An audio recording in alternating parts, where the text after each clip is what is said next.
your mind when you see the truth. It's clinging to outdated beliefs just to satisfy people like you. People who have never set foot in a town like Middletown, Ohio, to understand why those people turn their backs on empty promises. When I criticized Trump, I hadn't met him.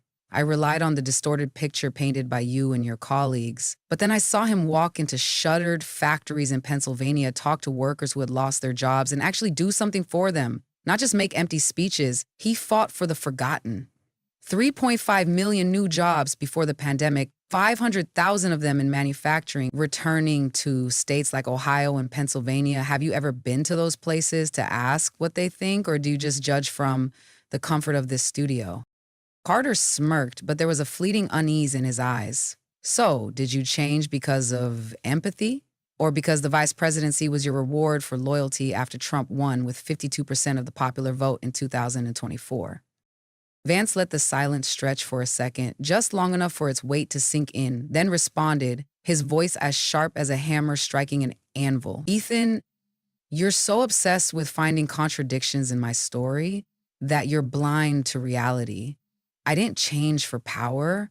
I changed because I saw a man who put America first. The man who brought unemployment down to 3.5% in 2019, the lowest in 50 years, while you and your colleagues spent $4.5 billion on ads against him in 2020, according to Ad Age. Do you ever ask yourself why 76 million Americans voted for him last year? Or do you just assume they're a bunch of idiots, unworthy of your concern? An amen echoed from the audience, and Carter clenched his stack of cue cards, trying to regain the upper hand. Come on now, Mr. Vice President. Don't turn this into a sermon. Let's talk about your speech at the National Prayer Breakfast last week. You said divine guidance should shape government. Don't you think that's dangerous, blending church and state in a diverse country where tens of millions don't follow any religion? This isn't the Middle Ages. The question landed like a bomb, and Carter glanced at the audience, searching for validation. But Vance didn't blink. He leaned forward, eyes ablaze, his voice thunderous. Ethan, you've just stepped into a realm you don't understand. The founding fathers didn't fear faith, they feared tyranny. When I placed my hand on the Bible to take my oath, I wasn't establishing a state religion. I was reminding people that our freedoms don't come from you, don't come from Washington, but from a higher principle, one you might mock, but that millions rely on to get through their darkest days. You want to talk about diversity? Go to a church in Detroit where I've seen single mothers pray that their sons don't die from the drugs pouring across our borders. Go to a farm in Iowa where farmers kneel and thank God for their harvest after years of drought. Faith isn't a threat, it's their strength. Have you ever stepped outside this studio to see that, or do you just sit here and sneer? The audience erupted in applause, and Carter's face flushed red. He tried to interject. But in a modern society with 47 million immigrants and hundreds of beliefs, Vance raised a hand, cutting him off, respectful but unyielding. Let me finish, Ethan, because you need to hear this. You want to talk about modern society? Look at the 73% of Americans who say they feel this country is losing its traditional values. Those are the people who go to church, work 60-hour weeks, and fear their children will die from the drugs flooding our streets. 2 million pounds of fentanyl seized in 2023. Faith isn't the problem. Your indifference is. Have you ever asked why 62% of voters in America's poorest counties supported Trump in 2024?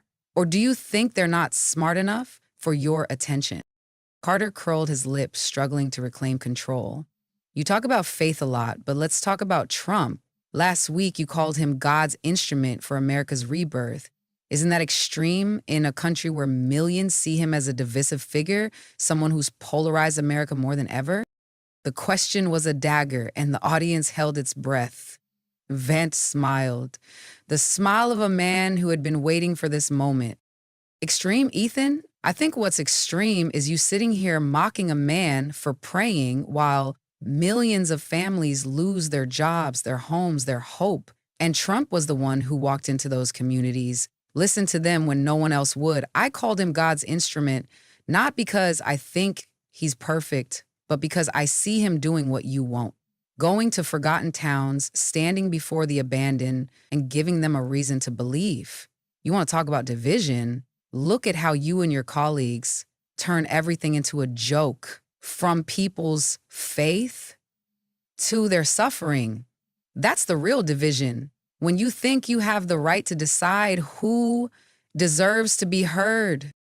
Carter leaned back, but he wasn't finished fighting. You talk about results, but let's look at your own record. You used to be the voice of the working class in Hillbilly Elegy. Now you wear $1,000 suits and sit in the Capitol while 46% of American workers earn less than $15 an hour. Isn't that ironic? His words were sharp as a blade, but Vance replied with an unsettling calm. Ironic, Ethan?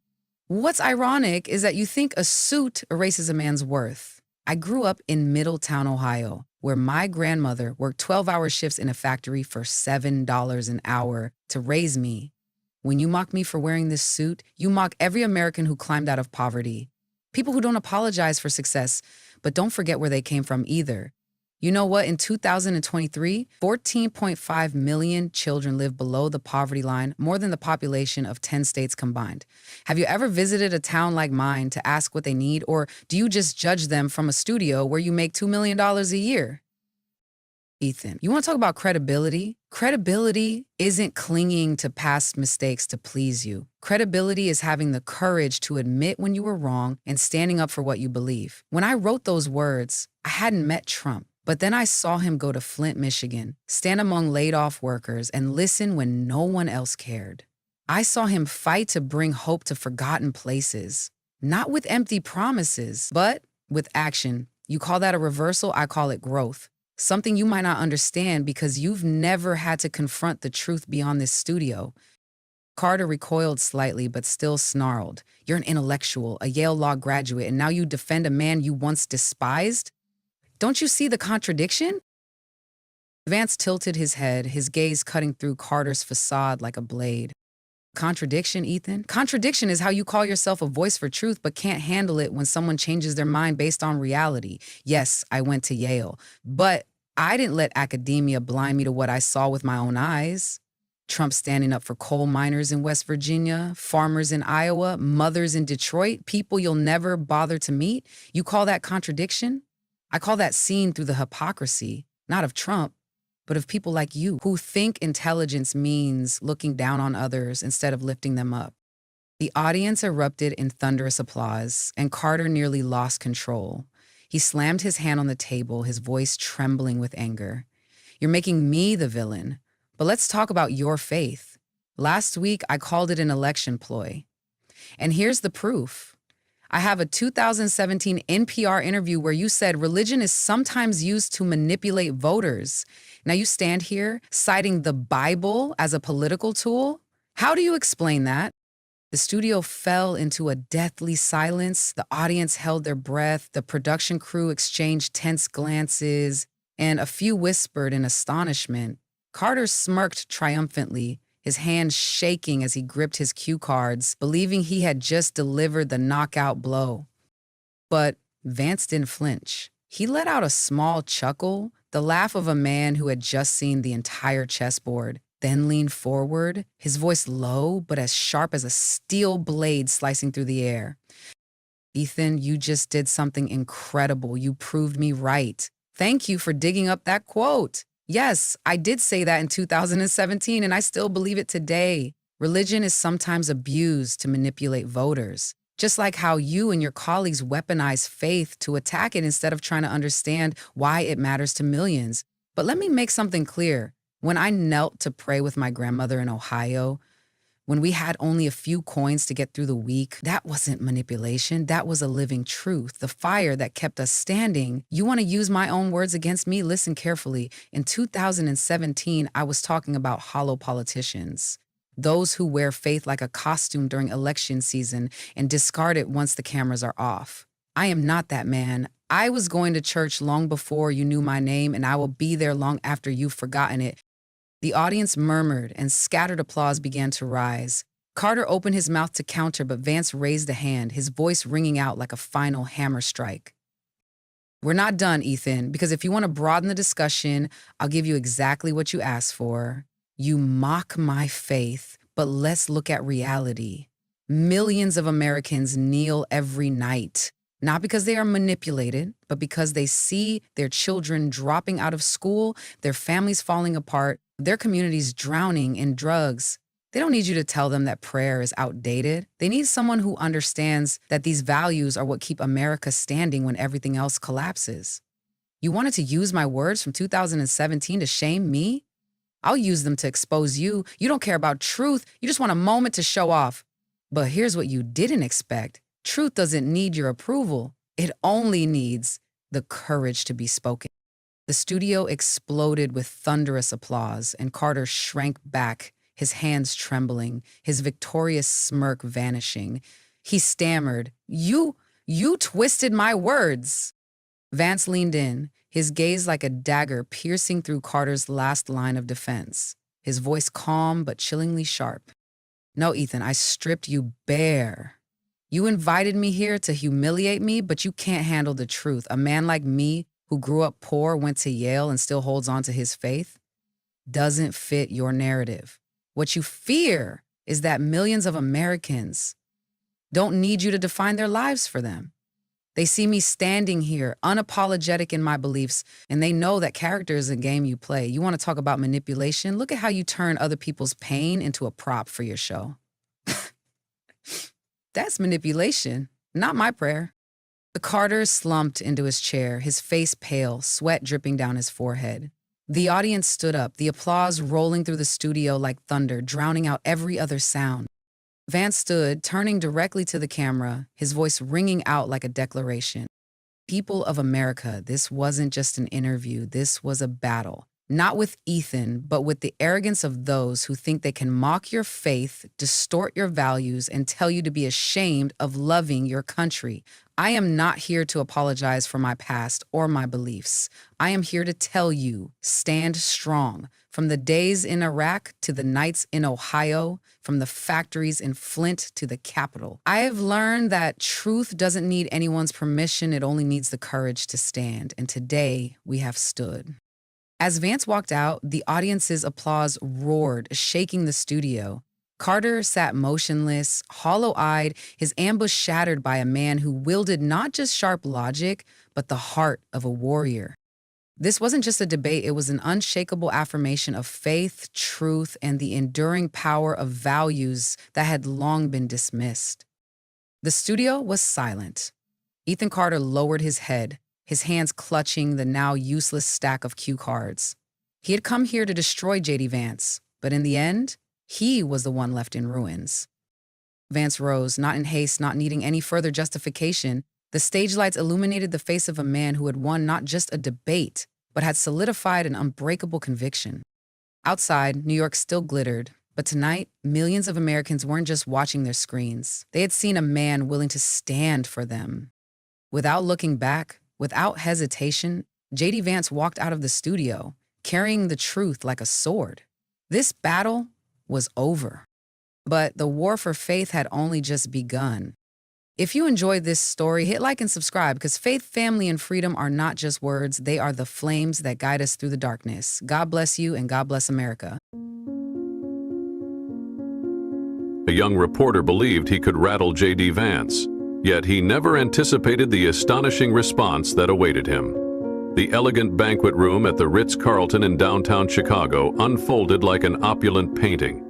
With the light from dazzling crystal chandeliers dancing across the soaring ceiling and casting shimmering reflections onto the glossy marble floor, the space was imbued with the scent of premium bourbon, delicate hints of fine cologne, and a trace of nervous excitement as powerful figures from the American media and political spheres gathered.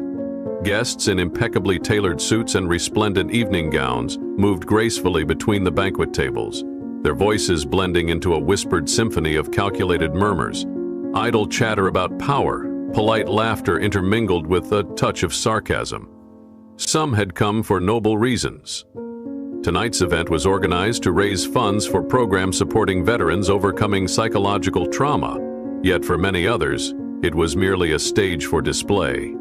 An opportunity to network or reinforce their standing among the elite.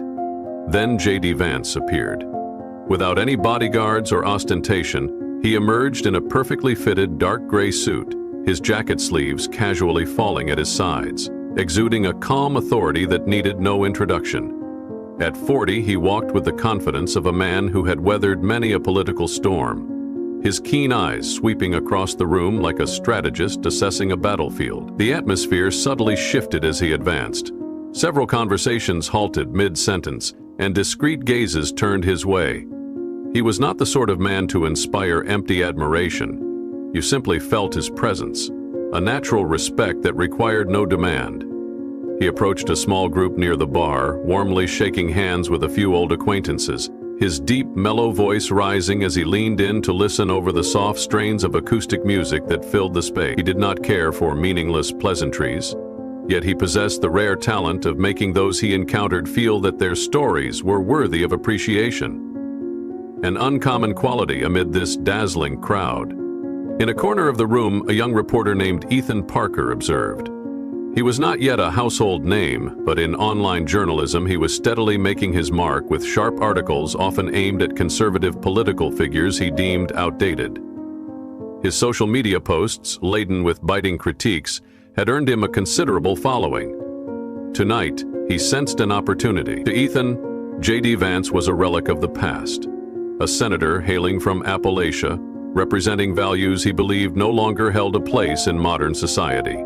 Ethan was determined to make his mark, and the smug glint in his eyes revealed that he was convinced of his impending victory in this confrontation. He hadn't come to make conversation, he had come to take down his target, yet he had no inkling of who he was about to face.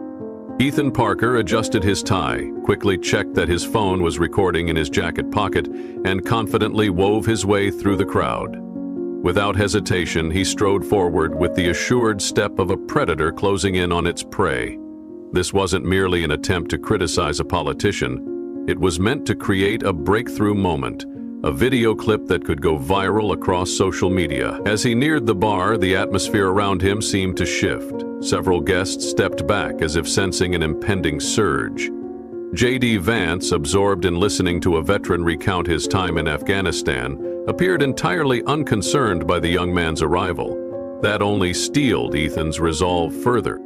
Clearing his throat, Ethan flashed a confident, slightly provocative smile. "Senator Vance," he announced, his voice loud enough to draw the attention of those nearby. "I'm Ethan Parker from Liberty Pulse. May I have a few minutes of your time for an interview?" J.D. Vance glanced at him briefly, his look short yet as sharp as a knife, then calmly returned to the conversation at hand. Ethan frowned, dissatisfied with being ignored. He stepped closer, his tone still polite but laced with a cutting edge. "It won't take long, sir," he said, his smile hardening. "I'm simply curious to hear your thoughts on America today. You've been in the Senate for several years, written books, run campaigns. Do you really think men like you still have a place in this day and age?" That question struck like a covert arrow, the phrase, "men like you," hanging in the air, laden with irony. A few nearby guests turned their heads, their curiosity piqued. A middle-aged man set his glass down on the table, the clink of glass on wood resonating harshly. Even the bartender paused, the bottle of liquor in his hand momentarily suspended in midair. Finally, J.D. Vance fixed his gaze on Ethan, his eyes as calm as a lake before a storm, as though he were weighing whether this young man was worth his attention. Ethan did not stop. "I mean," he continued, his tone now even sharper, "America is changing rapidly. The rigid conservative ideas and traditional leadership you represent, many say they are obsolete. Have you ever considered that the younger generation might want something new?" This was the decisive blow Ethan had prepared, a question meticulously crafted to corner J.D. Vance. He stood there, his phone still recording, his eyes waiting for a flustered or angry reaction from his opponent. He had imagined J.D. Vance stammering, losing his composure before the crowd. But he was mistaken. J.D. Vance was not a man easily shaken. In that fleeting moment, J.D. Vance simply looked at Ethan, not with anger or annoyance, but with a deep, penetrating gaze that made his opponent question himself. A heavy silence stretched out, slowly and profoundly filling the space, drawing every eye within earshot. J.D. Vance then let out a gentle sigh, not a sigh of exhaustion, but one that expressed absolute indifference. He reached out and picked up the bourbon glass from the bar, took a slow sip, the hint of oak wafting over, then set the glass down with a soft clink before speaking. "You've been rehearsing that line all night in front of the mirror, haven't you, kid?" A ripple of laughter spread through the nearby group, a light yet piercing sound like a chime resonating in the luxurious. Ethan Parker clenched his fists and gritted his teeth, yet he still tried to maintain a calm exterior. "I'm merely asking the questions everyone is wondering about, sir," he replied, his voice straining to sound resolute. J.D. Vance tilted his head, his eyes narrowing as if weighing each word. "Is it everyone or just you and your online buddies?" he repeated, his deep voice savoring the word as though testing its flavor on his tongue. Ethan froze, his gaze flickering. This was not part of his perfect plan. The senator rested his elbows on the bar, his body leaning forward slightly, the light from the chandelier sparkling on his chiseled features. "Do you really think this world advances just because some guy with a smartphone shouts a few words? That if you just point and say, 'That's old, get rid of it, everything will change'?" Ethan's mouth opened as if to retort, but J.D. Vance wouldn't let him interrupt. "Listen here, kid," his voice was steady and cold. A warning honed by years in the political arena.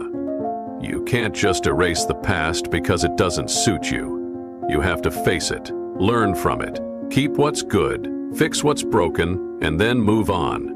That is evolution, not the little farce you're putting on here." He casually waved his hand in Ethan's direction, a gesture mimicking the arrogant flourish the young man had shown earlier. The crowd's laughter now rang out more clearly, with one person even whistling in approval. Ethan's face flushed bright red, yet he still refused to yield. "With all due respect, Senator Vance," he said, his voice trembling slightly as he struggled to maintain his arrogance, "talking about learning from the past is easy when you belong to a generation that was handed everything on a silver platter, a generation that shaped this world to its liking." A murmur of disapproval rippled through the room, but no one took Ethan's side. A few guests exchanged looks, shaking their heads in exasperation at his immature argument. J.D. Vance chuckled, a short, dry laugh, as though he had just heard a joke not worth his concern. "Handed everything?" he repeated, his tone dripping with sarcasm. "I grew up in the impoverished hills of Ohio, worked my fingers to the bone in the military before stepping into politics. Do you think it was all handed to you on a silver platter?" He paused, letting the question hang like a cutting remark. "Have you ever had to work under a 104-degree sun just to earn money for dinner?" Ethan blinked, stunned into silence. But J.D. Vance was not finished. "I've met plenty of folks like you," he continued, taking another sip of bourbon, his eyes as sharp as if they could see right through. "Chasing after a clever soundbite, dreaming of a viral moment. But the problem is, you came in here intending to take me down, thinking I'd lose my cool or stumble. I'm sorry," he shrugged lightly, "but I don't dance to your script. That's your show." The crowd erupted in laughter, clapping and cheering throughout the banquet hall. Ethan felt the weight of pressure crushing him, his confidence beginning to shatter like cracked glass. He forced a smile and straightened his posture, as if trying to salvage some semblance of authority, but in truth he had long been defeated without even realizing it. He cleared his throat, seeking a way out. "All right, perhaps you did struggle," he said in a weakened tone. "But don't you think your generation, forgotten in today's modern politics, has its reasons? Maybe people are simply fed up with this outdated, stuffed-in conservative mindset?" J.D. Vance gave a soft, bitter laugh. "Forgotten?" he repeated, shaking his head as if to dispel a foolish notion. "Kid, I've survived more elections and faced more criticism than you can count. And here I am, still sitting. And you, standing in front of me at this party, using my name to try and score some clout?" Ethan had no answer. He opened his mouth, but nothing came out. Someone in the crowd murmured, "How pathetic." That moment stretched on, the weight of it pressing down on Ethan like a boulder. The onlookers no longer cheered him, they watched him struggle in defeat. The silence grew oppressive, causing Ethan to panic and search for a retreat. I just thought that people deserve something better, he finally blurted out, his voice trailing off. New ideas, new values. Better, J.D. Vance interrupted with a slow, meaningful nod.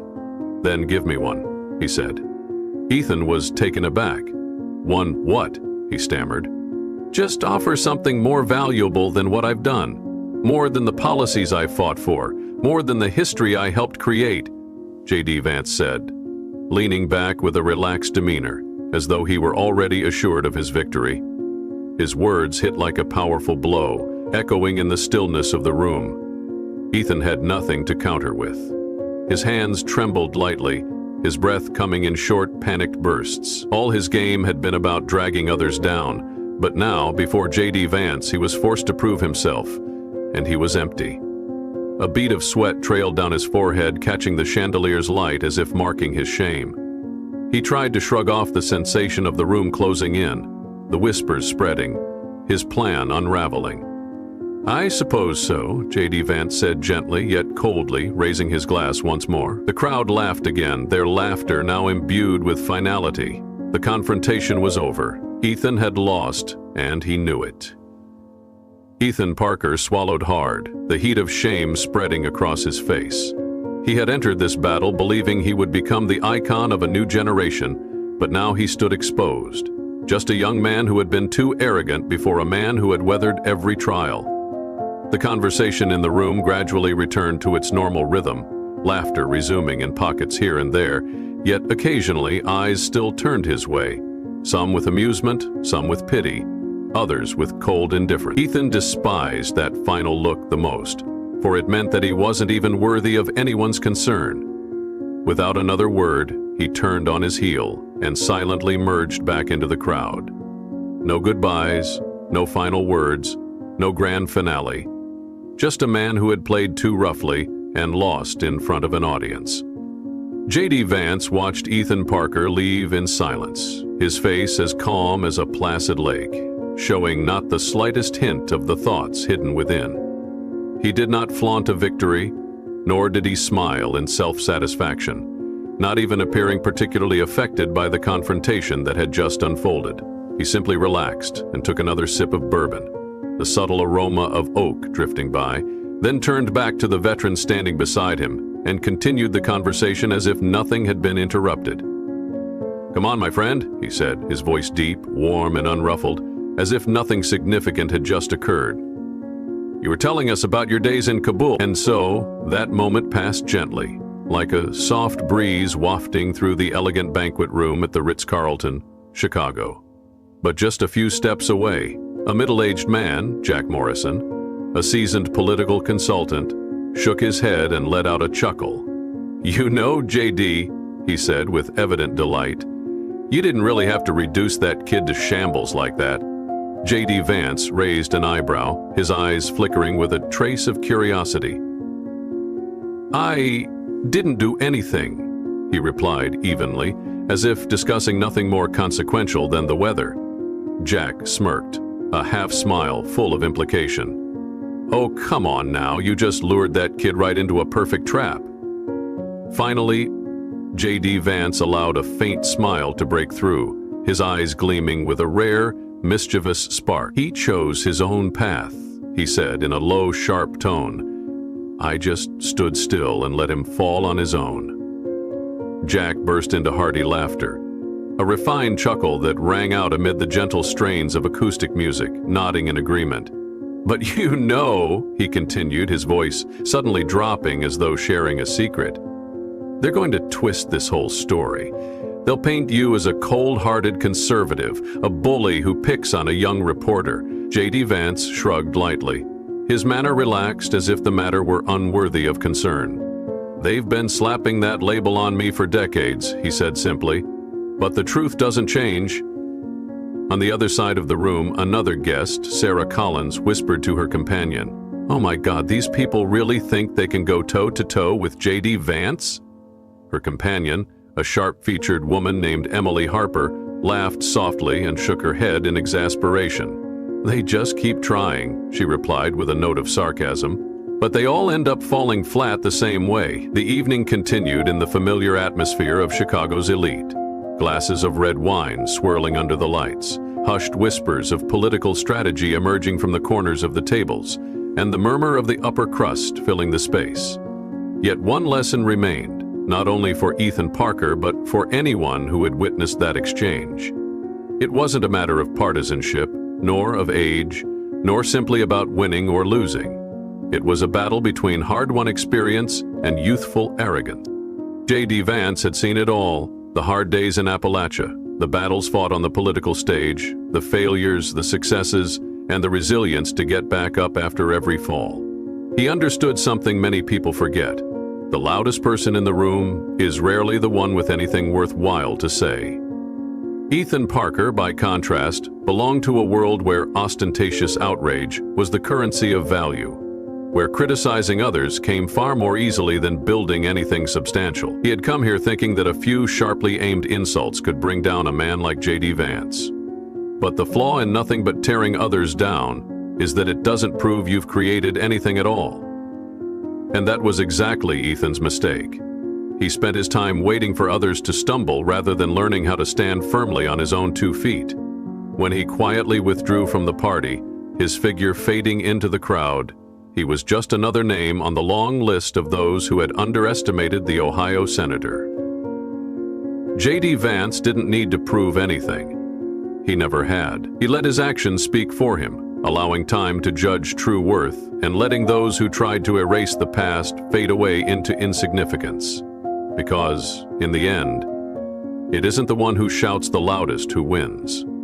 It's the one who truly has something to say.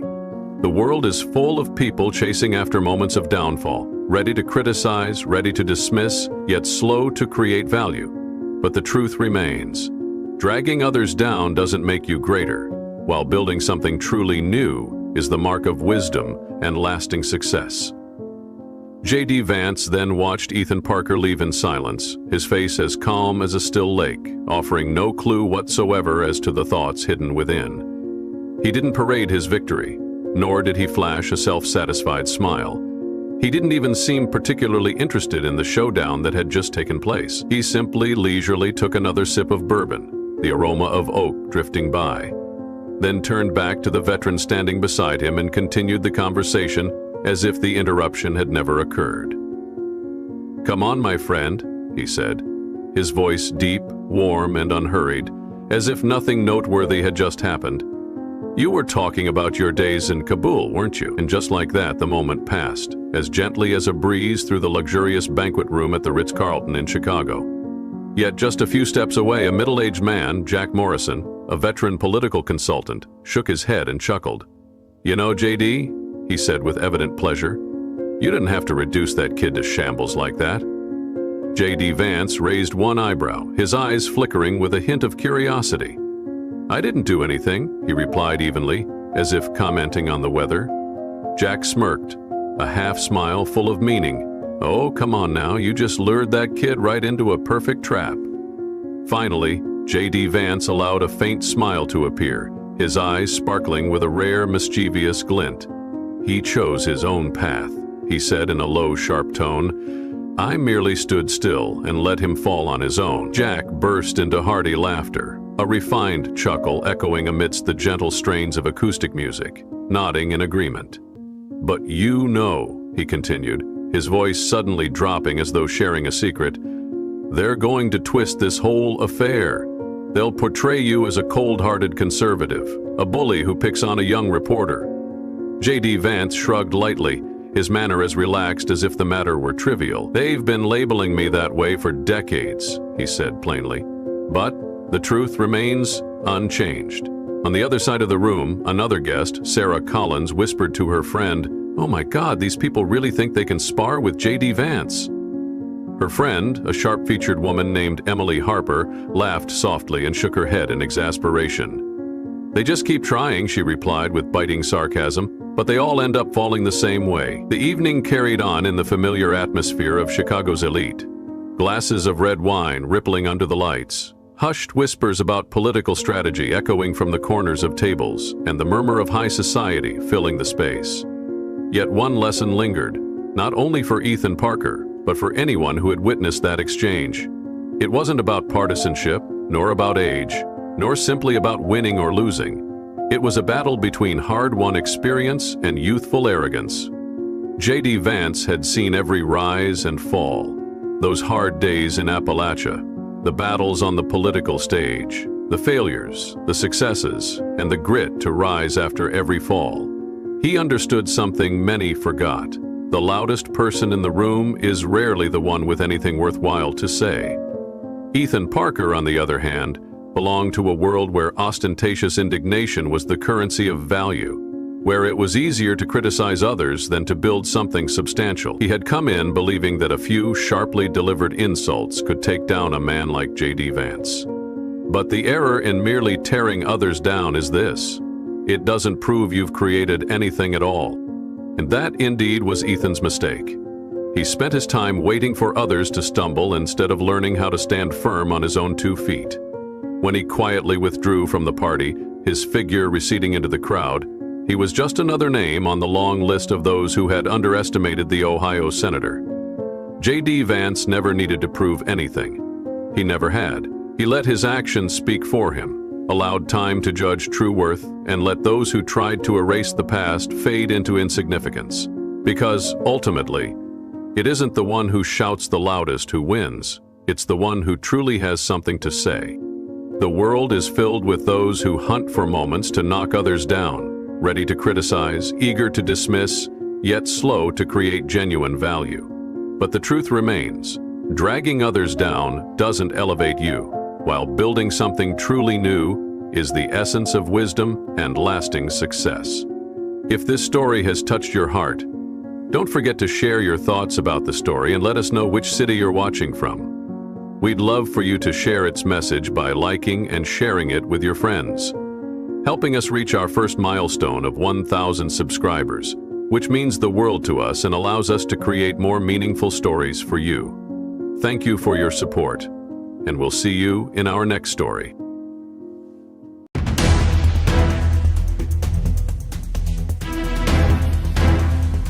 Washington, D.C. in late 2024 was freezing, but the winter chill was nothing compared to the suffocating atmosphere of power, the scrutinizing glances, and the swirling rumors that cloaked the city like a gray fog.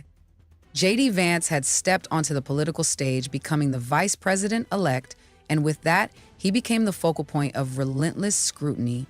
But beneath the perfectly tailored black suit, behind the sharp speeches, beyond the measured smiles before the media, was a man slowly fracturing, not from the political storms, but from the deep wounds within his own home. The past never truly left J.D. He could step into the White House, but he still carried the shadows of rusted factories and dusty streets from Middletown. He had grown up within the tight walls of a broken family. His mother, Leela, was a whirlwind of alcohol and pills, dragging behind her a storm of arguments and violence that no child should ever witness. There were nights when JD would curl up in a corner, clutching his old radio, turning the volume to its highest, just to drown out the screaming outside. If it hadn't been for his grandmother, Esther, small, gruff, but as tough as forged steel, he might have been swallowed whole by that bleak world. She told him he was not trash, that he could escape that vicious cycle, and he did. He had come so far, from a shattered childhood to the lecture halls of Yale, from the groundbreaking hillbilly elegy to the corridors of American power. But success always had a price. Usha, the woman who had once been the light in his life, the one he met at Yale in 2010, was slowly becoming a silent shadow. She had once been a rising star in the legal world, working under renowned judges, the right hand of the Chief Justice of the Supreme Court. Yet she had put everything on hold, stepping back to be the anchor of their family, to raise their 3 children, to keep their home from crumbling while he plunged into politics. A TikToker named Aubrey suddenly released a bombshell video. Usha had secretly filed for divorce. The accusations spread like wildfire, racking up millions of views. The comments were ruthless. JD sold his soul for power, abandoning his wife and kids. Usha was forced to stay to maintain the illusion of a perfect family. The media pounced. They dug into everything. Usha's abrupt departure from the law firm, Munger, Tolles and Olson, in July 2024 was now evidence of her dissatisfaction with JD. The rumor spiraled further. Some even accused him of having an affair with his campaign aide, though the only proof was a few blurry photos of him smiling during a meeting. JD faced it all in silence. Not because he didn't care, but because he didn't know what to say. He was used to attacks from the days when he was a young author being lambasted by America's elite. But this time, it hit where it hurt the most because it pulled Usha into the brutal line between truth and lies. He knew she hadn't filed for divorce, but he also knew she wasn't happy. And that terrified him more than any scandal ever could. The day JD was sworn in as vice president, Washington was gray, the cold wind biting. Crowds gathered before the Capitol. Cheers erupted as he stepped onto the podium, his right hand raised, his deep voice resonating. I, James David Vance, do solemnly swear to support and defend the Constitution of the United States. Cameras flashed, capturing a historic moment, a man who had risen from nothing to the pinnacle of power. But in his mind, there was no pride, only the sound of Mirabelle, his youngest daughter, crying. From Usha's direction, JD hesitated for a fraction of a second. He didn't look toward Usha, but he could feel her slipping away. Beside him, Usha wore a deep blue coat, her dark hair gently curled, her face perfect for a political magazine cover. But her eyes had lost their light. When Mirabelle's wails shattered the solemn air, Usha quickly retreated backstage, her hands trembling as she held their daughter close. JD glanced toward them, catching sight of her vanishing beyond his view, her small shoulders shaking as she tried to soothe their child. Mirabelle buried her face in her mother's chest, tiny fingers clutching at Usha's coat, tears streaming down her flushed cheeks. Jojo wanted to run to them, to hold Usha, to wipe away her tears, to tell her he was still here, that everything would be okay. But he couldn't. Not now, not under the glaring flashes, not amid the thunderous applause, not when the world was waiting for him to finish his oath. He stood there in the sea of people, in the deafening roar of victory. But inside him, something more precious than power was slipping away. That night, the Georgetown apartment was heavy with tension. JD pushed the door open after 3 days away from home, the scent of cigarette smoke and sweat clinging to his coat. He tossed it onto the chair and slumped down at the kitchen table, where Usha was already waiting. Her eyes were not angry, not resentful, just empty. And that emptiness was colder than any accusation. Do you even know how I feel? Her voice cut through the silence, calm but sharp as a dagger plunging into his chest. JD didn't respond immediately, blood rushing to his head, his breath heavy. He opened his mouth, but she continued, each word striking like a hammer.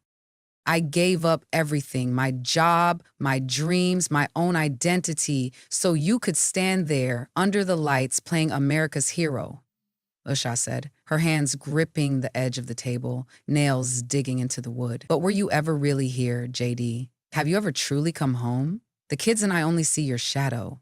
You asked me last week, where's Dad gone for so long? I had to lie and say you were busy saving the world because I didn't want him to know his father didn't even bother to call. Do you know how I have to fake a smile for the neighbors when they ask, how's the vice president doing? When all I want to do is scream that I don't know because you're not my husband anymore. JD slammed his fist on the table, the sound sharp and dry. You think I want this? He growled, his eyes blazing with anger, his chest burning. You think I enjoy flying around the country, sleeping on plane seats, repeating the same lifeless speeches in front of people I want to punch in the face? I do this for us, for Ewan, for Vivek, for Mirabelle, to make sure they don't grow up in a house where their mother smashes dishes drunk, where they go to bed with empty stomachs. You think I don't want to rip off this suit, burn this damn fame, and just sit here reading to Mirabelle, fixing Ewan's bike? But I can't. Usha, I can't let them live the life I did. She laughed, a cold, sharp laugh. Stop pretending, JD. You love this. I see it. The way you come alive when the flashes go off, when the crowds chant your name. You're addicted to it, to the feeling of being someone, of escaping that poor boy curled up in the corner of a broken home in Ohio. Don't lie to me and say you're doing this for your family when you're letting me die in your shadow. Do you even know what Vive drew yesterday? He drew you on a stage while the kids and I stood below, tiny, faded. He said, Dad is more important than us. Doesn't that break you? Don't turn me into a monster, JD shouted, standing up so fast his chair toppled over. His voice cracked, raw, tearing through his throat. You think I don't feel that pain? You think I didn't want to punch a wall when I saw that drawing? But what am I, Usha? A power-hungry bastard who sold his family? Every day I walk outside, I still hear my mother calling me worthless. Still feel what it was like to be hungry and torn up shoes. I don't do this for fame. I do it to prove I'm not trash, to make sure our kids never have to grow up like I did. Can't you see I'm scared? Scared that every time I close my eyes, I see my mother smashing a bottle against the wall, screaming that I was the biggest mistake of her life? Usha stood up, facing him, her eyes red but piercing. And what about me, JD? She spat, fists clenched. What am I in your grand mission to prove yourself? The woman who wipes the kids' tears when you don't come home? The loyal wife who claps when you win and stays silent when you forget Mirabelle's birthday? What exactly have you proven when I have to give up everything, not because I wanted to, but because you needed me to? I once stood in court, once won high-stakes cases, once had dreams just as big as yours. But now, what am I? A housewife with a Yale law degree? Counting the days until you come home, listening to the neighbors whisper about how pitiful I am. You don't understand. JD interrupted, slamming his hand on the table, his face flushed red. I never forced you to give up. You chose to stay, to be my wife, to be the mother of our kids. I never asked you to leave law, to abandon your cases, to walk away from your world, but you know what? I needed you to. I can't stand out there, can't do this damn job if you're not here, keeping me from falling into the black hole in my mind. You are everything I have. Don't you see that? Every time I walk out that door, I'm terrified. I'll come back and you'll be gone. That you'll leave me like my mother did. She covered her face, tears streaming down, but her voice remained sharp. Don't feed me empty words, JD. You need me to be your shadow, but have you ever asked what I want? I didn't choose this. I was pushed into it. I gave up my career, my dreams, and now the world whispers about our divorce, about you cheating with your aide. Do you know how humiliating that is? Yesterday at the supermarket, an old woman looked at me and whispered to her daughter, Poor Mrs. Vance. Her husband must be off chasing other women. I wanted to scream at her, but I couldn't because I don't even know what the truth is anymore. JD stiffened, his breath heavy. You think I don't feel pain? He growled, stepping closer, his eyes bloodshot. You think I don't want to punch the person who started that rumor, to burn down every tabloid printing this garbage? But I can't. I have to stay silent to keep up appearances, because if I fall, this whole family falls with me. What do you want me to do? Resign the day after my inauguration, move back to Ohio, live in some rundown house just to prove I'm not a monster? Do you want me to kneel and apologize to the world for daring to dream bigger than the poor gutter I was born in? I don't want you to quit, Usha screamed, tears streaming but her gaze unyielding. I want you to choose me, JD, choose us. Not by giving up your job, but by putting your family above your ambition for once. Can you do that, or will you just keep standing in the spotlight while the kids and I suffocate in your shadow? Do you know how Mirabelle cried on Inauguration Day? She asked me, why didn't Daddy hold me? I had to lie and say you were busy, but I knew the truth. You chose the crowd over your daughter. JD felt his chest tighten, like something was squeezing the life out of him. I heard her, he shouted, his voice trembling, tears slipping down his face. I heard Mirabelle crying. I wanted to run to her, to hold you, but I couldn't. Don't you see I'm trapped between what I want and what I have to do. I'm terrified of losing you, of losing everything. But I'm also terrified that if I give it all up, I'll be nothing again. Just that starving, useless kid my mother spit on. I do all of this so our children won't have to live like I did, but why do you make me feel like the enemy? She looked at him, her eyes softening for just a moment before hardening again. I don't need you to give up everything, she said, her voice breaking but firm. I need you to be here, not just your shadow, not just your promises, but you, truly. If you can't do that, don't expect me to keep sacrificing. I'm not a machine. I'm your wife, and I'm breaking because of you. JD nodded, tears streaming down his face, but this time they were tears of hope. I will do it, he said, his voice firm. I won't make decisions alone anymore. The house in Virginia, the kids, we'll do this together. I need you, Usha, not just to survive, but to truly live. Usha pulled him into an embrace. Not tight, not passionate, but enough for both of them to feel each other's warmth. The cracks hadn't healed, but they had found a foundation, a place to begin rebuilding step by step.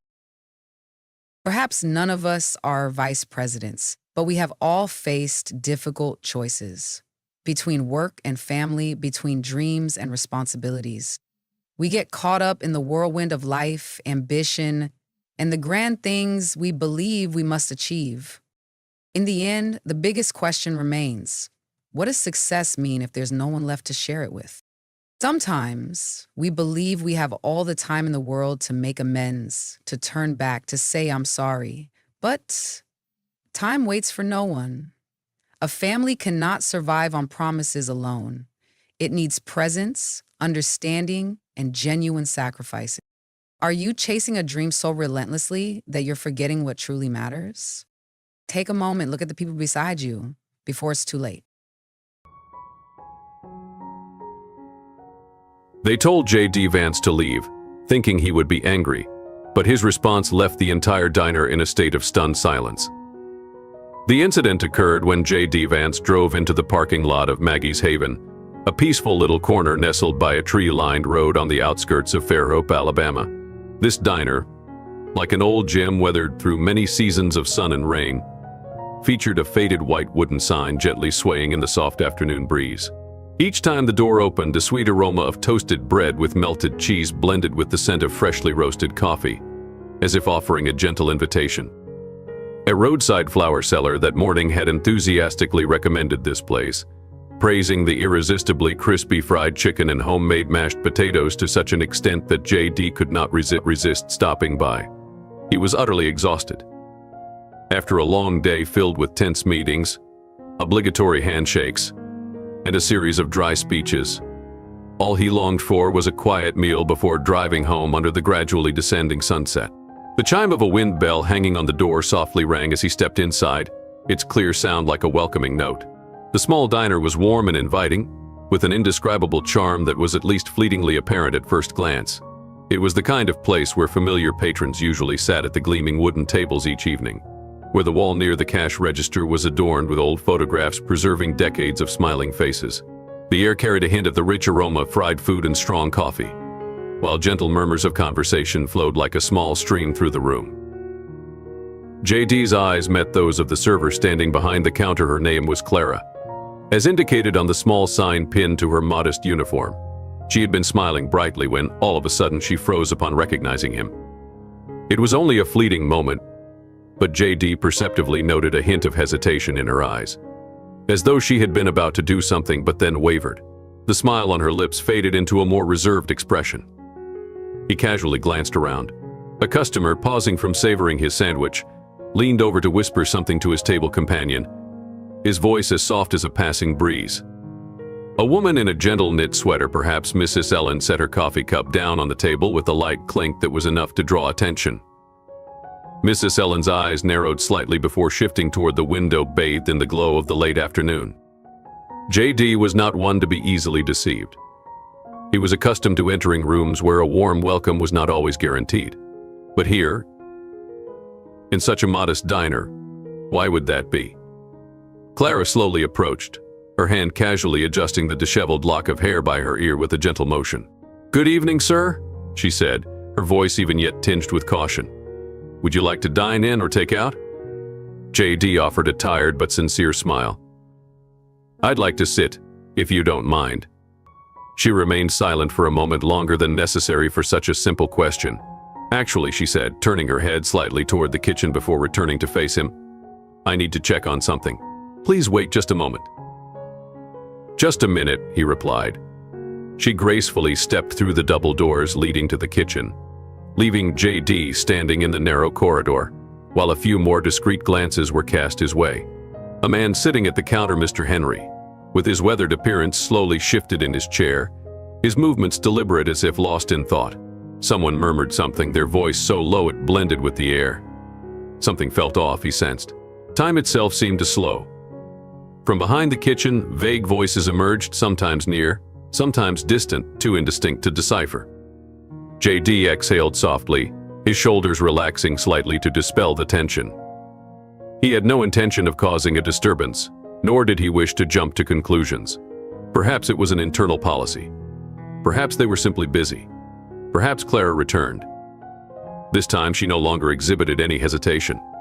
Her face now radiated a clear decisiveness. "I'm very sorry, sir," she said, her voice firm yet still polite, "but tonight we are unable to serve you."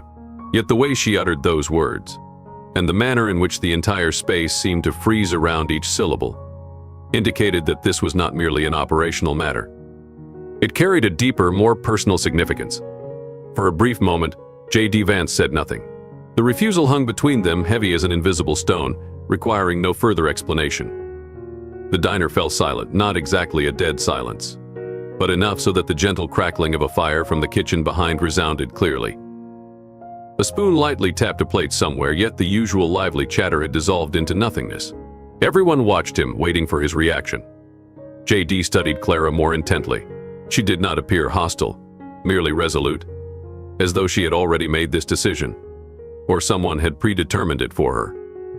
He glanced at her briefly, then toward the kitchen window where two chefs stood silently, their figures blurred under the soft glow of the lights, their faces revealing no emotion. In a calm, measured tone, he asked, "Did I do something to bring this on?"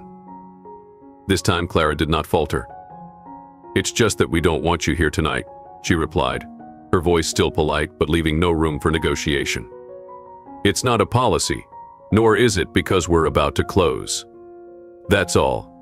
He had encountered his share of prickly situations, from heated debates to trap-laden interviews, but to be flatly refused at such an unassuming diner was strangely disconcerting, evoking an indescribable feeling. A soft cough interrupted his thoughts. J.D. turned his head, meeting the gaze of an elderly man seated near the counter, Mr. Walter, wearing a worn, faded coat with rugged hands etched by time. The old man shook his head slightly, as if pondering something internally, and then silently resumed spearing his food. A few steps away, Mrs. Ellen subtly shifted in her chair, her expression calm yet inscrutable. Across from her, a young man, perhaps Liam, around 30, leaned back, his arms crossed, his eyes glinting as if he were waiting to see how this drama would unfold. J.D. silently took note of everything, the sidelong glances that avoided meeting his eyes, the lingering looks filled with unspoken meaning, and even the piercing, cold flashes as though they were secretly in the predicament.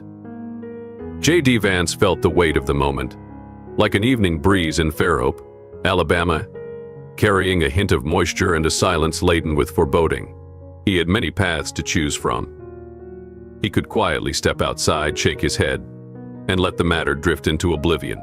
He could ask for a clear explanation, gently inquiring if they had considered that this issue might make headlines tomorrow. Or he could confront the matter head-on, questioning whether they would stand by their decision upon realizing they were refusing a U.S. senator. But J.D. chose none of those paths. "All right," he said, his voice deep and steady, accompanied by a slow nod as if in contemplation. "Might I have a word with the manager?" That gentle question caused a few people in the diner to pause, as though they had just heard something unexpected. Clara, the server, hesitated for a moment, her eyes flicking toward the kitchen as if silently seeking someone's agreement. "Mr. Walter." The elderly man, seated at the counter with hands calloused from a lifetime of labor, murmured something under his breath, his voice so soft that only he could hear it. Liam, near the window and exuding confidence with his arms crossed, let out a short, derisive laugh, as if unable to believe that J.D. truly intended to push the conversation any further. J.D. remained standing there, patiently waiting, his demeanor calm and unruffled. Clara silently withdrew once more, this time through another wooden door, its surface faded by time. The space fell into a few beats of silence. The sound of lips clicking on a coffee cup echoed forlornly. A plate slid lightly across the counter, its dry sound cutting through the stillness. Then the door burst open, and a man of about 50 stepped out, his posture assured, with two strong arms folded before an apron already stained with grease. A name tag on him read Travis. Travis did not waste time asking J.D. what he wanted.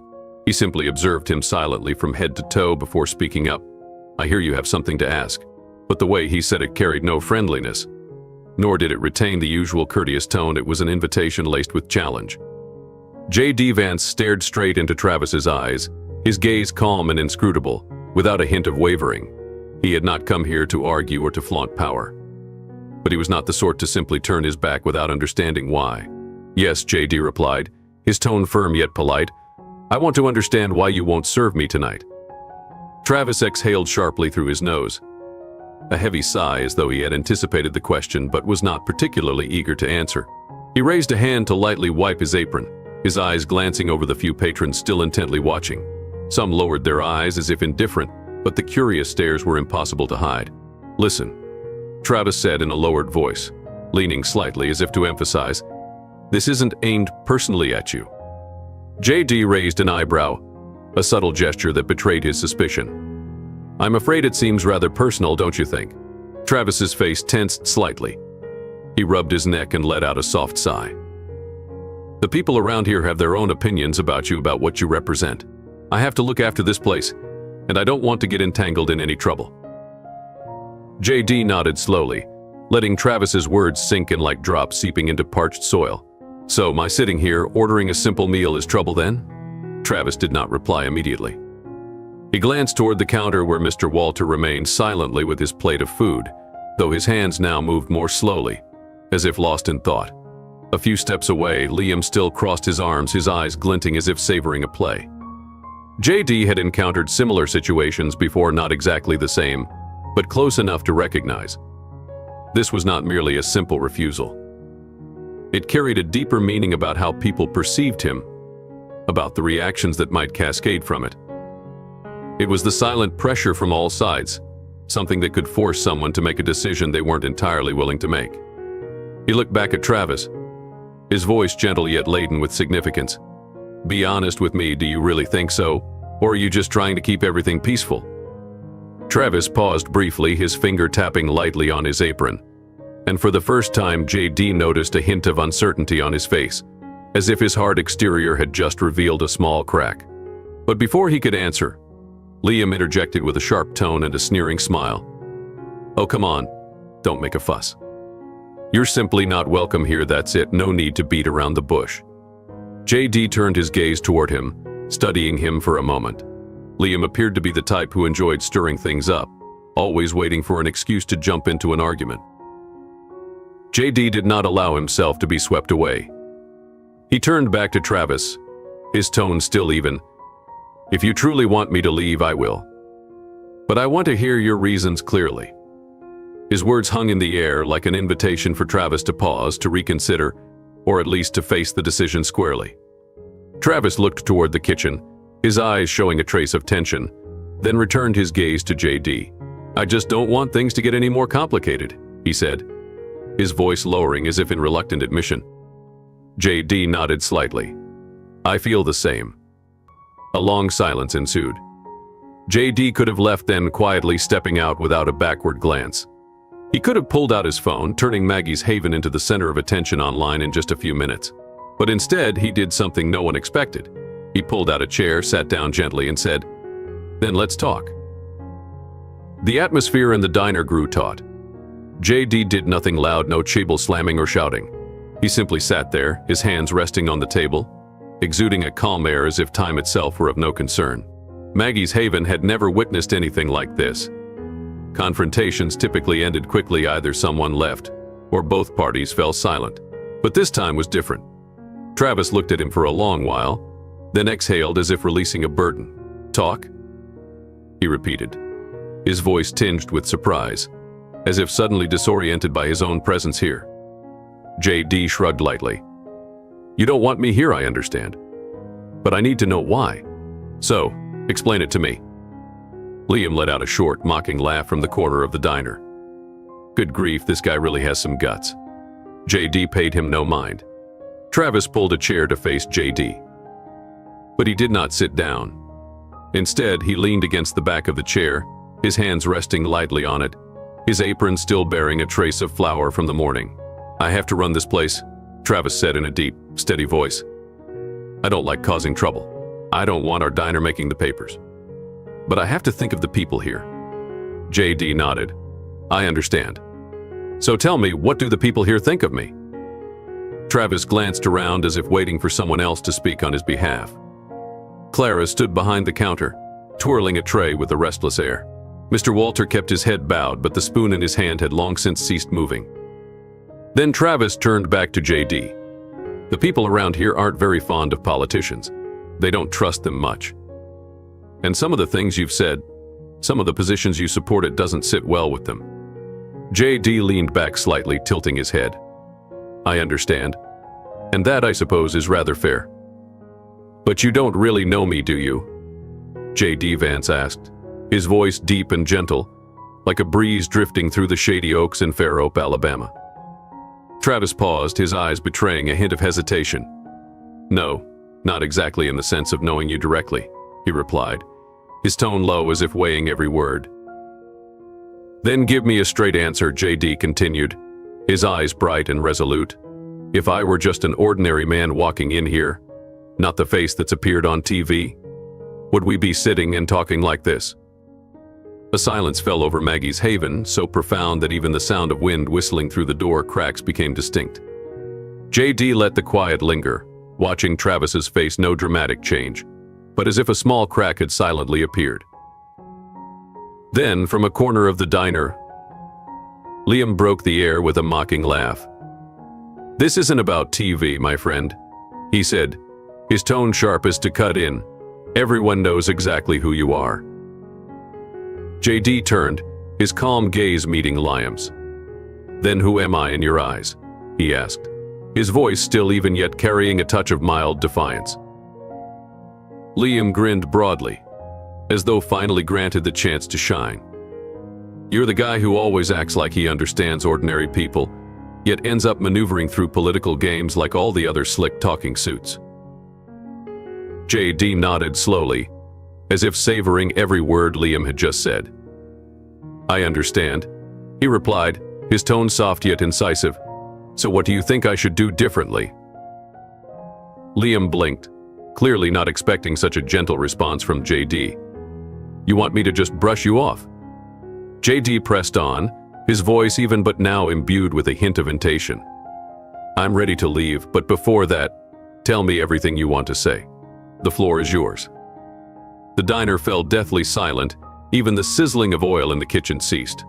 Not a sound emerged from plates, forks, or the usual calls for orders. Travis sighed, rubbing his neck with a weary gesture. I didn't think tonight would turn out this way, he said, his voice deep like a reluctant confession. JD offered a slight, exhausted but sincere smile. Neither did I. And for the first time, the tension in the space was not merely a divide, it was something deeper, closer to understanding. The diner was no longer just quiet. It was as if it were holding its breath. Those who had pretended not to care now furtively glanced at the edges of their plates, their eyes gleaming with discreet curiosity. JD sat there, patient like a diner awaiting his favorite meal. Liam, still leaning against his chair, seemed poised to launch another barb, but for the first time, a momentary hesitation flickered across his face. Perhaps he realized that JD was not resisting or defending himself, he was simply waiting silently. Travis, his hand still clutched to the back of his chair, finally exhaled a long breath. Do you really want to know what they think of you? He asked, shaking his head as if the question were too obvious. They say you speak in pretty words, but it's all empty chatter. JD didn't react strongly, he just tilted his head slightly, as if inviting him to continue.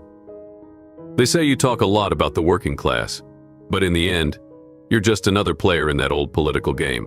You promise all sorts of things, like the other slick-suited guys, but nothing ever changes. Travis exhaled sharply through his nose, his voice dropping even lower. And they don't forget, either. JD nodded slowly, his eyes sincere. I understand that, he said softly, as though sharing a secret. Liam snorted dismissively. Is that all? JD turned to him, his eyes clear yet without confrontation. What more do you want me to say? Liam straightened up, his voice rising as if provoked.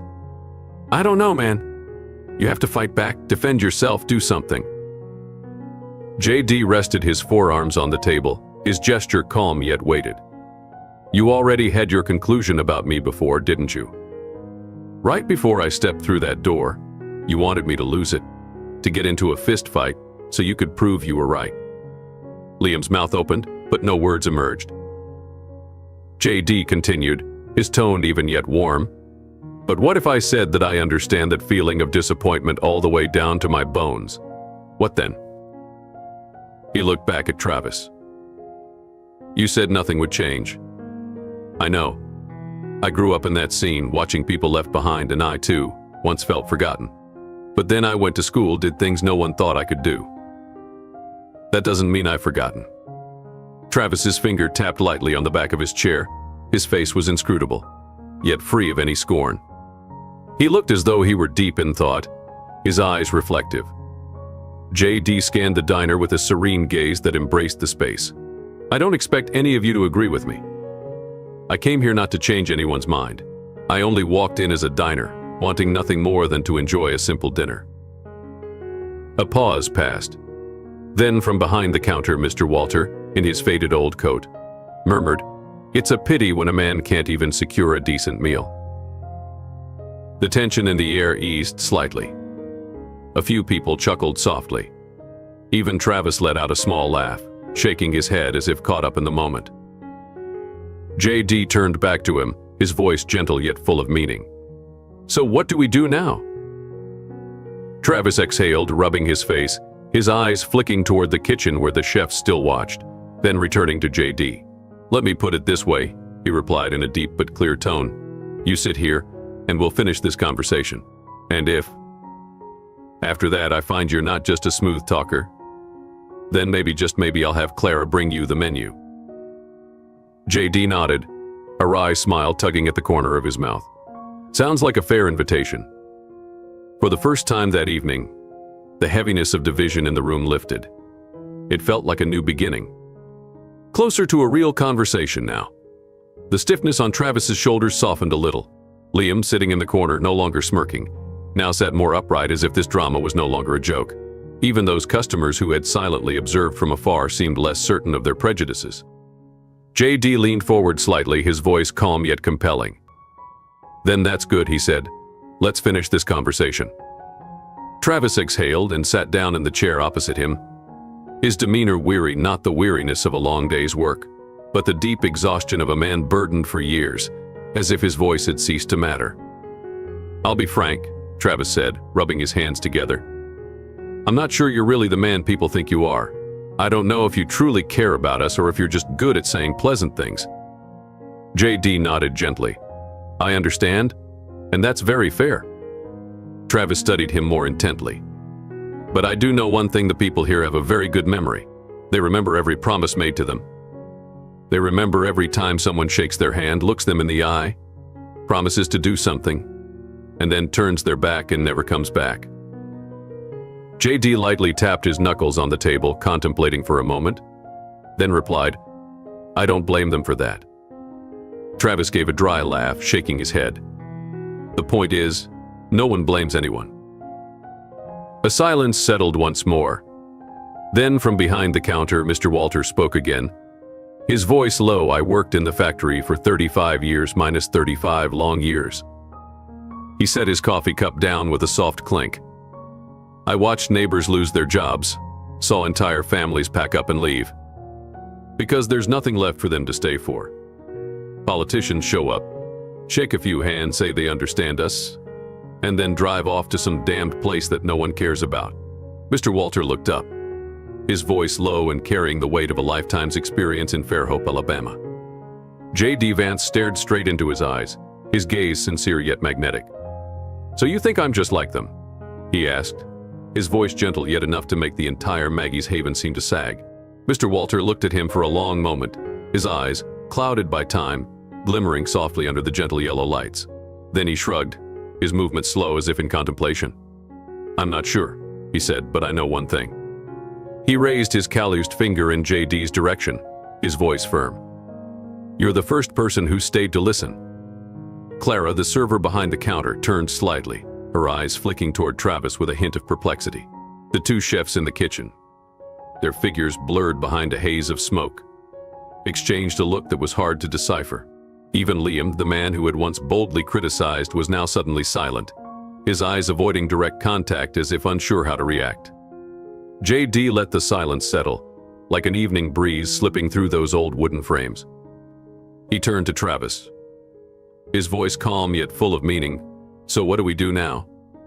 Travis tapped his finger lightly on the table, his eyes drifting toward the kitchen, then exhaled a long breath as if releasing a heavy burden. He stood up, his voice deep yet clear. "Clara, bring him the menu." A ripple of quiet astonishment passed through the diner. Liam snorted, but he didn't open his mouth to object. Clara hesitated only for an instant before retrieving the plastic-wrapped menu and stepping forward to hand it to JD with a slight nod. "Thank you," JD said, accompanied by a polite nod. Travis shook his head, half joking, half serious. "I still don't know whether to like you or not." JD smiled, flipping open the menu, his voice gentle. "That's fine. I don't need everyone to like me." Travis let out a short laugh, then turned back toward the kitchen. "Now, you all fire up the grill." And just like that, what began as a cold refusal turned into a story that no one in this small diner would ever forget. The tension gradually dissipated, not completely, but enough for the clink of a fork against a plate to be heard once again, enough for the murmurs of conversation to trickle through the space like a small stream. JD sat on the long chair, menu in hand, yet his eyes weren't fixed on it. He observed Travis, watched Mr. Walter at the counter, then glanced over at Liam, who still bore a hint of suspicion, though the smirk had vanished. Clara came over and poured a cup of robust black coffee without a word. JD nodded his thanks. She hesitated for a moment, then softly said, "The coffee here is strong, so be careful." JD took a sip, raising his eyebrows with a look of pleasure. "I can feel it," he replied. A few people chuckled softly, not loudly, but enough to ease the atmosphere. Travis still stood near the kitchen, his arms folded, watching JD as if trying to read him through every subtle gesture. Finally, Travis sighed and stepped closer, pulling out a chair to sit down once again. "All right then," he said, his voice warm and deep. "Since you're here, tell me something." JD set the menu down on the table, his eyes curious. "What do you mean?" Travis tilted his head, his tone carrying a note of seriousness. "Have you ever been in this situation before?" JD pondered for a moment. It wasn't just about being refused, because that was a familiar part of the job, where someone could adore him one day and turn their back the next. But the feeling of being bluntly told you're not welcome in a humble place like this with such weight behind it was something new. "No," JD admitted, his voice sincere, "not quite like this." Travis nodded slowly, as if that confirmed a silent thought within him. "And yet, you stayed." JD leaned back, took another sip of coffee, his tone even. "Yeah, that's right." Travis let out a small laugh, his eyes showing a trace of surprise. "Most guys like you would have left long ago, maybe caused a scene, called a lawyer, or turned this place into tomorrow's breaking news." JD smirked, a playful glint in his eyes. "I did think about that." Travis laughed louder, shaking his head in disbelief, then grew serious. "You can't change people's minds," he said, his voice low. JD nodded softly. "I know that." Travis exhaled, rubbing his neck as if lost in thought. "I can't be sure that tomorrow no one will regret having served you," he continued. JD beamed warmly, his voice gentle. "That's only fair." Mr. Walter at the counter spoke up again, his eyes still fixed on his coffee cup. "It's a pity when a man can't even secure a decent meal." JD turned to him, his tone warm. "I think that's about to change." Clara appeared immediately afterward, placing a plate of food before him, a classic cheeseburger, accompanied by hand-cut fries, simple yet appealing. JD picked up the burger and took a bite. Silence fell. Then he said, his face serious, "Maybe it needs a bit more sauce." The diner fell silent for half a second. Travis burst into hearty laughter, the first unrestrained laugh of the night. A few others joined in with chuckles, while Clara shook her head with reluctant amusement. JD set the burger down, wiped his hands on a napkin, and smiled, "Just kidding, it's delicious." Travis merely shook his head, still laughing. "You're truly a mystery." JD nodded lightly. "I've heard that one plenty of times." Liam in the corner said nothing, but his eyes now looked different, perhaps not entirely convinced. but no longer dismissively brushing everything off as before. When JD finished his meal, Maggie's haven truly came back to life as a diner. The lively chatter gradually returned, plates clattered, and coffee was poured into cups once more. People still held their own opinions, still doubted, but on that evening in this small town, a different kind of conversation had taken place, and perhaps that was enough. For in an era where everyone is ready to shout, sometimes the strength lies in staying, listening, and proving, even if only for a moment, that not everything has to turn into a battle. If you've read this far, I have a small question for you.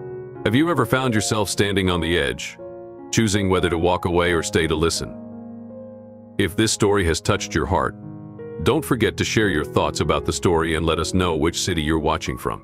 We'd love for you to share its message by liking and sharing it with your friends, helping us reach our first milestone of 1,000 subscribers, which means the world to us and allows us to create more meaningful stories for you. Thank you for your support, and we'll see you in our next story.